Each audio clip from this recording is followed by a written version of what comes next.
నమస్తే friends, welcome to Chenchay vlogs. ఇవాళ మన వీడియో ఏంటంటే ఈ సంక్రాంతికి రిలీజ్ అయిన 5 సినిమాల్లో ఎన్ని లాభాలు వచ్చాయి, ఏ సినిమాకి ఎంత లాభాలు వచ్చాయి, ఏ సినిమాలకి నష్టాలు బాట పడ్డాయి, ఇవన్నీ కూడా మనం ఈ వీడియోలో క్లారిటీగా తెలుసుకుందాము. ఎంతెంత బిజినెస్ జరిగింది, వాళ్ళకి ఎంత లాభం వచ్చింది, ఏ సినిమాల్లో లాభాలు నష్టాల్లో పడ్డాయి అనేది మనం క్లుప్తంగా తెలుసుకుందాం.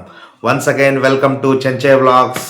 మరిన్ని వీడియోస్ కోసం మన చెంచయ్ వ్లాగ్స్ని సబ్స్క్రైబ్ చేసుకోండి. ఎవరైనా కొత్తగా మన ఛానల్కి వస్తే 1-2 సార్లు మన వీడియోస్ చూడండి, మీకు నచ్చుతాయి. ఏదైనా మూవీ అప్డేట్స్ కావాలంటే మన ఛానల్లో సబ్స్క్రైబ్ చేసుకోండి. అలాగే కమెంట్ బాక్స్లో మెన్షన్ చేయండి, ఖచ్చితంగా తెలియజేసేదానికి రెడీగా ఉంటాము. అలాగే మనం ఇవాళ వీడియోలో అయితే వెళ్ళిపోదాము.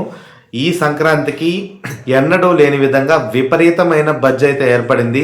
ఎందుకంటే దాదాపు 5 సినిమాలు అయితే పోటీలో నిలబడ్డాయి అన్నమాట. 1-2 కూడా కాదు, ఎక్కువగా 1-2, 3 మహా అంటే 4 ఉంటాయి. బట్ ఈ సంక్రాంతి మాత్రం చాలా స్పెషల్.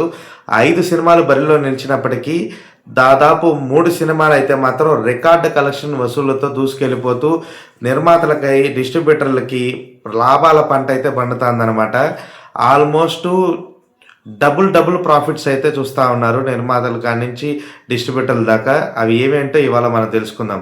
మొదటగా వరుసగా రాజాసాబ్ సినిమా అయితే రిలీజ్ అవ్వడం జరిగింది సంక్రాంతికి. సో రిలీజ్ అయిన రోజు నుంచి సినిమా మాత్రం డివైడ్ టాక్తో దూసుకెళ్ళడము, డివైడ్గా నెగిటివ్ ప్రచారం వెళ్ళడం, అలాగే మారుతి గారు పెట్టుకున్న ఎక్స్పెక్టేషన్స్కి ట్రైలర్లో ఒకటి చూపించి సినిమాలో గెటప్ లేకపోవడం అనేది అభిమానులు కూడా నిరాశపడ్డారు. దాని కారణంగా సినిమా ఎంత కష్టపడినప్పటికీ ప్రభాస్ గారి పర్ఫార్మెన్స్ సూపర్గా ఉన్నప్పటికీ కేవలం ప్రభాస్ గారి ఒక స్టామినా ద్వారానే ఓపెనింగ్ కలెక్షన్స్ అయితే భారీగా సాధించిందని చెప్పుకోవాలి. కానీ వరుసపెట్టి సినిమాలు సంక్రాంతికి రిలీజ్ అవడం వల్ల వెనకబడిందని, కలెక్షన్స్ వేటలో అయితే వెనకబడిందనే చెప్పుకోవాలి. దాదాపు సినిమా 80 కోట్ల రూపాయల వరకు లాసెస్ తెచ్చిపెట్టింది. ఇదైతే చాలా పెద్ద నష్టం అనే చెప్పుకోవాలి పెద్ద సినిమాల్లో. ఎందుకంటే దాదాపు 212-13 కోట్ల బిజినెస్ జరిగింది, ప్రీ రిలీజ్ బిజినెస్ ఈ సినిమాకి. ఓన్లీ 120 నుంచి 130 కోట్ల మధ్యలోనే షేర్ అయితే వచ్చింది. దాదాపు 70-80 కోట్ల రూపాయలు లాసెస్ అయితే చూడాల్సి వచ్చింది. డిస్ట్రిబ్యూటర్లు అయితే చాలా లాస్ అయిపోయారు, చాలా ఏరియాల్లో చాలా ఇబ్బంది పడైతే పడుతున్నారు. ఇకపోతే మనశంకర వరప్రసాద్ రిలీజ్ అయిన మొదటి రోజు నుంచే మాత్రం యునానిమస్ టాక్తో బ్లాక్ బస్టర్ టాక్ దిశగా దూసుకెళ్ళిపోతుంది అనమాట. ఈ రోజుకి 19 రోజులు అయితే కంప్లీట్ చేసుకుని దాదాపు సినిమా 350 కోట్ల రూపాయల గ్రాస్ అయితే వసూలు చేసిందని చెప్పి మూవీ టీం కూడా ప్రెస్ నోట్ కూడా వదిలిందని చెప్పుకోవాలి. దాదాపు ఆల్రెడీ నిర్మాతలు అమ్మిన దానిపైన 50 కోట్ల పైచిలుకు ప్రాఫిట్స్లో అయితే ఉన్నారు. ఇదైతే రికార్డ్ అచీవ్మెంట్ అని చెప్పుకోవాలి. ఇండస్ట్రీ హిట్ కూడా కొట్టింది. ఎందుకంటే అంతకుముందు సినిమాలో వచ్చిన కలెక్షన్స్ రీజనల్ ఫిలిమ్స్లో మనశంకర వరప్రసాద్ సినిమా అయితే ఇండస్ట్రీ హిట్ కూడా సాధించడం జరిగింది. కలెక్షన్స్ కూడా కొన్న దాని మీద దాదాపు 50 కోట్లు 60 కోట్ల పైమాటే షేర్ అయితే నిర్మాతలు అయితే లాభాలు, డిస్ట్రిబ్యూటర్లు కూడా లాభాలు పొందారు. లాంగ్ రన్లో ఈ సినిమా 200 కోట్ల షేర్ అయితే సాధించడానికి స్కోప్ అయితే ఎక్కువగా ఉంది. ప్రజెంట్ కూడా ఇప్పుడు సినిమా డైలీ 2-3 కోట్ల రూపాయల షేర్ అయితే వసూలు చేస్తూ ఉంది. ఇదైతే బిగ్ అచీవ్మెంట్ అనే చెప్పుకోవాలి. ఇకపోతే భర్త మహాశయులకి విజ్ఞప్తి. ఈ సినిమా అయితే స్టార్టింగ్ సినిమా మంచి రెస్పాన్స్ వచ్చినప్పటికీ కానీ సినిమా ఈ సంక్రాంతి పరుగులు అయితే వెనకబడిందనే చెప్పుకోవాలి. ఈ వీకెండ్ సెలవులు ఉండడం కారణంగా దాదాపు ఏదో కొంత దిద్దుబాటు, నష్ట నివారణ చర్యలు అయితే కొన్ని జరిగినట్టు తెలుస్తుంది. ఏదో 1-2 కోట్లు రావడం వల్ల సినిమాకైతే కొంచెం నష్టాలను అయితే పూరించడానికి కొంచెం అవకాశం దొరికిందనమాట. సినిమా 20 కోట్లకి అమ్మితే 12 కోట్లు అయితే ఇప్పటిదాకా కలెక్ట్ చేసింది. దాదాపు డిస్ట్రిబ్యూటర్లు, బయ్యర్స్ కొన్న వాళ్ళు దాదాపు 7-8 కోట్లు లాస్ అయితే చూడాల్సి వచ్చిందనమాట.